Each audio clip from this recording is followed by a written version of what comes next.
Hi friends, ईश्वर से प्रार्थना करती हूँ कि आप स्वस्थ रहें, सुरक्षित रहें। आज मैं कुछ बहुत ज़रूरी प्रैक्टिकल बातों पे चर्चा करने वाली हूँ। सबसे पहले तो हमें अपने मन से भय को निकाल देना होगा। परिस्थितियाँ गंभीर हैं, लेकिन इतनी भी गंभीर नहीं है कि हम इनसे लड़ नहीं सकते। हमें बचाव करना है, परहेज़ करना है वायरस से, और अगर वायरस आ जाता है, हम संक्रमित हो जाते हैं, तो हमें उसका ट्रीटमेंट करना है। और ट्रीटमेंट के बाद ठीक होने पर जो संक्रमण का आफ्टर इफ़ेक्ट होता है उसको दूर करना है। और ये हम कर सकते हैं, इसमें कुछ भी असंभव नहीं है। आज मैं कुछ होम्योपैथ मेडिसिन्स के बारे में चर्चा करने वाली हूँ, जिनके सहारे हम इस लड़ाई को लड़ सकते हैं आसानी से। और छोटी छोटी चीज़ों के लिए हमें डॉक्टर के पास जाने की ज़रूरत नहीं पड़ेगी। तो चलिए सबसे पहले बचाव से शुरू करते हैं। होम्योपैथ में 2 दवाइयाँ हैं जो प्रिकॉशन के लिए बहुत अच्छी मानी जाती हैं। एक है आर्सेनिक 30। इसे महीने में 3 दिन सुबह खाली पेट 3 ड्रॉप जीभ पर टपकाना है।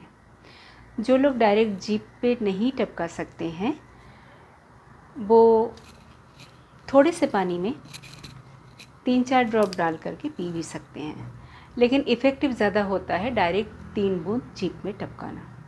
महीने में 3 दिन ही इसे लेना होता है। ये ज़रूर ध्यान रखिएगा कि आर्सेनिक दवा जो है वो बच्चों के लिए नहीं है, ये बड़ों के लिए ही है।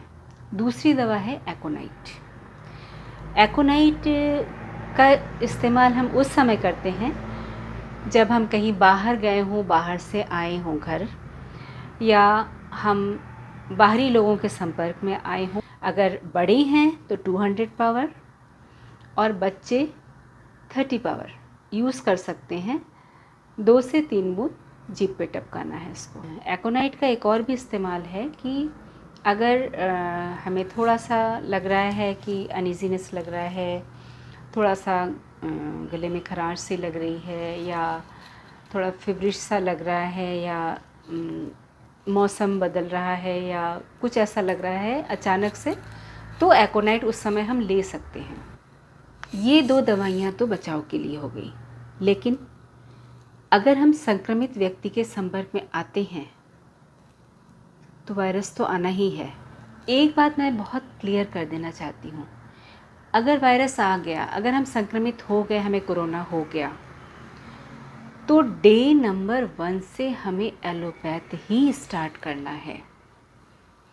यहाँ पर हम ये बहुत स्पष्ट करना चाहते हैं, कुछ लोग 4, 5, 6 दिनों तक होम्योपैथ लेकर के कोशिश करते हैं कि हम इस संक्रमण से बाहर निकल जाएं, तो ये गलत। सबसे पहले हमें तो ट्रीटमेंट डे नंबर 1 से ही एलोपैथ का स्टार्ट कर देना होगा। जो 14 दिन का ट्रीटमेंट है उसमें कोई परहेज़, कोई भी सेकंड थॉट देना ही नहीं है।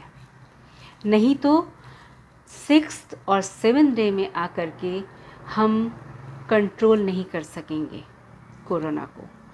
और इससे हमें बचना है, इससे हमें मुक्त होना है, तो हमें ट्रीटमेंट से ही मुक्त होना पड़ेगा। ध्यान रहे, अगर आपको लूज़ मोशन हो रहा है, अगर आपको बुखार आ रहा है, अगर आपका बुखार एक बार आ कर के चला गया है, या आपको रैशेज़ आ रहे हैं, आपको वॉमिटिंग टेंडेंसी हो रही है, या वॉमिटिंग हो रही है, तो आप संक्रमित हो चुके हैं। और ऐसे केस में आपको इमीडिएट एलोपैथ ट्रीटमेंट की शरण में ही जाना है। आपको टेस्ट कराना, टेस्ट का रिज़ल्ट आना, इन सबों का वेट नहीं करना है। आपको डे नंबर 1 से ट्रीटमेंट स्टार्ट कर देना। पैरासीटामोल आप तब ले सकते हैं जब 100 आपका फीवर है, लेकिन अगर 100 के नीचे फीवर है तो आप होम्योपैथ की बेलेडोना 30 ले सकते हैं।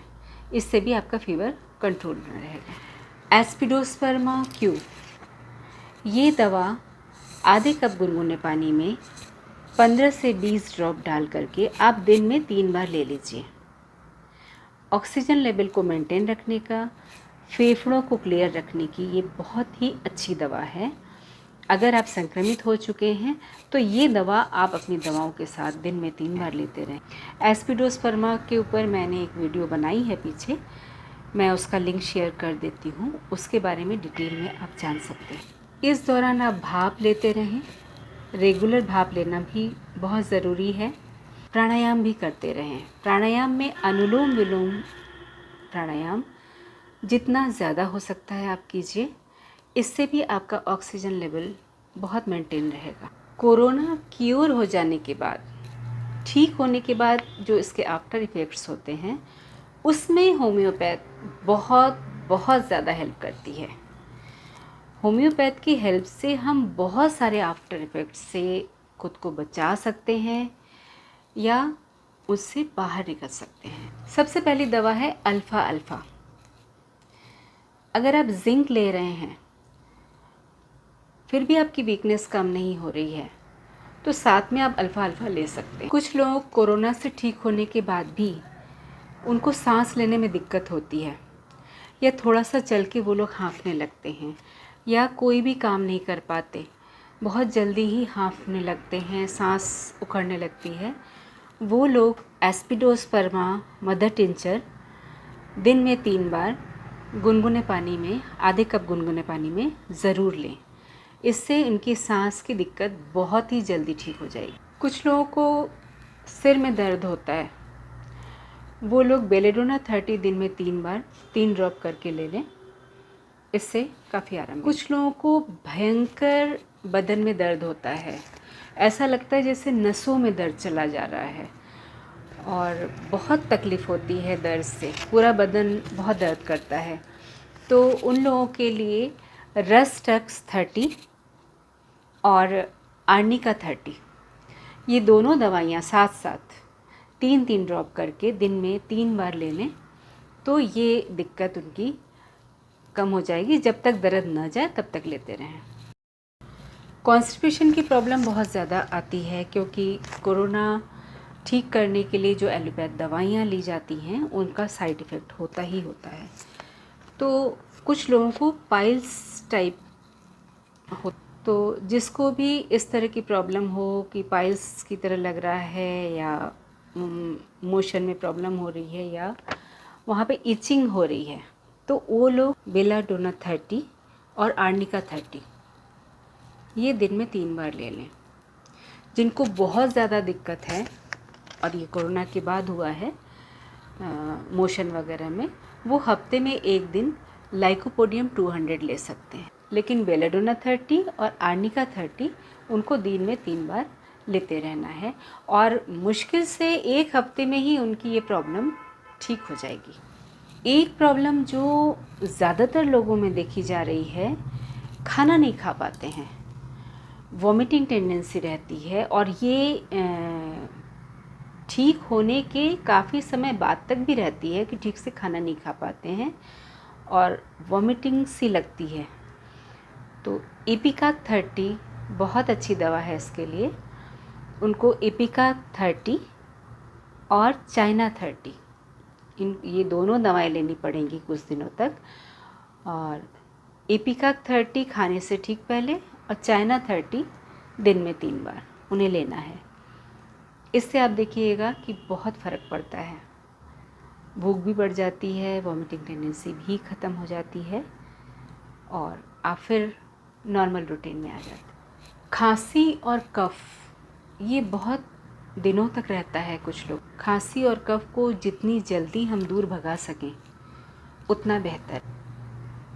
ब्रायोनिया 30 बहुत अच्छी दवा है, दिन में 3 बार ले सकते हैं खांसी कफ़ के लिए। होम्योपैथ में एक बहुत ही अच्छा कफ़ सिरप है अल्फ़ा कफ़, ये भी दिन में 3 बार ले लीजिए ब्रायोनिया के साथ, तो आपको बहुत ही फ़ायदा होगा खांसी में। कुछ लोगों का कफ़ नाक से गले तक इतने पोर्शन में बहुत प्रॉब्लम करता है और बहुत ही पेनफुल होता है, लगता है कि यहाँ कुछ अटक रहा है नाक के अंदर, वो आ नहीं रहा है कफ़, या यहाँ पे एक अजीब सा नाक के इस जगह पे दम घुटता सा या कुछ अटकता सा लगता है, वो कफ़ ही होता है। तो अगर आपके नाक से गले में पानी गिरता है, बहुत लोगों का नाक से गले में कफ गिरता है, और अगर ये नाक में कफ की प्रॉब्लम हो रही है तो ल्यूमना माइनर 30 और ब्रायनिया 30 ये दिन में 3 बार आप लीजिए, तब तक जब तक कि आपकी ये दिक्कत दूर नहीं हो जाए। ल्यूमना माइनर वैसे भी जब कोई भी बहुत बड़ी दिक्कत, नाक में कफ या किसी भी तरह का स्वेलिंग या नाक में कोई भी तरह का ऑब्स्ट्रक्शन लगे, तो ल्यूमना माइनर बहुत ही अच्छा काम करता है। आप वैसे भी नाक बंद होने पे, इस तरह का कोई प्रॉब्लम होने पे आप इस दवा को यूज़ कर सकते हैं। कोरोना ठीक होने के बाद भी भाप लेना आपको नहीं छोड़ना है। दिन भर में कम से कम 1 बार आप ज़रूर भाप लें। अगर एसिडिटी बन रही है तो चाइना 30 दिन में 3 बार लेते रहें, और चाइना 30 आप लंबे समय तक भी ले सकते हैं। कुछ लोगों को एसिडिटी के साथ साथ बहुत घबराहट होती है, बेचैनी होती है, और ख़ास करके कुछ लोग जो हॉस्पिटल से आए होते हैं उनके दिमाग में वो हावी रहता है, और एसिडिटी और घबराहट दोनों साथ साथ बनी होती है। तो ऐसे लोग चाइना 30 के साथ साथ कार्बोवेस 30 भी ले लें दिन में 3 बार। अगर किसी को हार्ट रिलेटेड कोई प्रॉब्लम है, उसे अगर कोरोना होता है और कोरोना ठीक हो गया, उसके बाद भी कुछ भी अनईजीनेस फील हो रहा है, तो रेकवेक कंपनी की R2 एक दवा आती है, बहुत ही अच्छी दवा है। इस दवा को सारे हार्ट पेशेंट अपने पास ज़रूर रखें। थोड़े से पानी में 15 ड्रॉप R2 के डाल करके दिन में 3 बार ले लें। इसमें आपकी बहुत सारी परेशानियां, आपको पता भी नहीं चलेगा, खुद ब खुद दूर हो जाएंगी। सबसे ज़रूरी है कि भय मुक्त रहें और पॉजिटिव रहें, खुश रहें। मैंने यथासंभव आज के हालात में खुद के बचाव हेतु प्रयास करने की कोशिश की है। छोटी छोटी चीज़ों से खुद को स्वस्थ रखने की कोशिश की है। इसके बावजूद अगर मुझसे कुछ छूट गया है या आपको कोई और प्रॉब्लम हो रही है तो कमेंट बॉक्स में ज़रूर लिखें। मैं कोशिश करूँगी यथासंभव आपकी छोटी मोटी परेशानियों को दूर कर सकूं। अगर इस वीडियो से आपको फ़ायदा मिल रहा है और आप चाहते हैं कि आपके साथियों को भी इससे फ़ायदा मिले, तो प्लीज़ इस वीडियो को ज़्यादा से ज़्यादा शेयर कीजिएगा, ताकि आपके साथ दूसरे भी इसका फ़ायदा उठा सकें। धन्यवाद।